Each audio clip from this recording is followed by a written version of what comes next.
निर्दोष निहत्थे निरपराध का तुमने खून बहाया है। कान खोलकर सुन ले ये पाकिस्तान, तुमने सोए हुए शेर को जगाया है।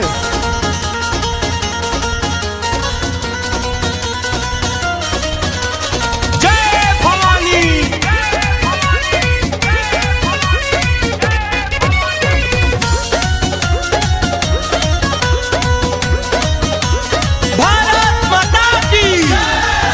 आतंकवाद से धरा दूषित है, इसे शुद्ध हो जाने दो। समझौता नहीं, अब रण होगा।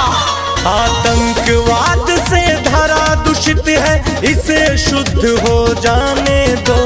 हाथ खोल दो वीरों के, अब महायुद्ध हो जाने दो। हाथ खोल दो